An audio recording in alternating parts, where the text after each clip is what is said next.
Македонскиот јазик сам по себе, по својата природа, има динамичен акцент кој паѓа на третиот слог од крајот на зборовите. Кога ќе подразмислам подобро, не само акцентот, туку самата природа на македонците е таква, динамична и прецизна.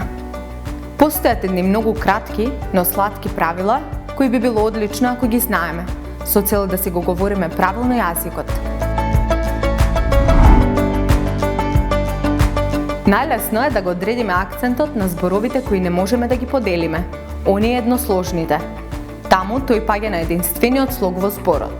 Например, бил, крал, твој.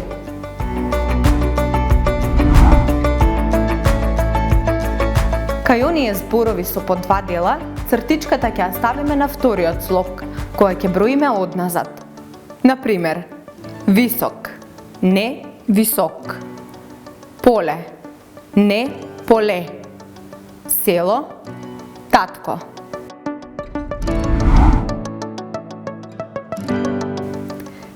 Кога малку ќе се закомплицираат работите, па ќе треба да користиме подолги зборови, затоа што реално ние сакаме да ги комплицираме нештата, тогаш постои едно златно правило, а тоа е дека акцентот паѓа секогаш на третиот слог од крајот на зборот.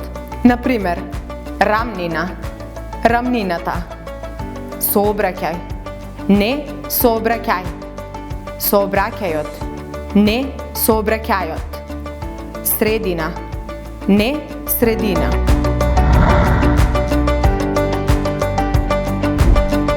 Затоа, доколку нареден пат некој ви забележи што сте толку динамични и прецизни, тогаш извадете се дека тоа сте го научиле од правилното акцентирање.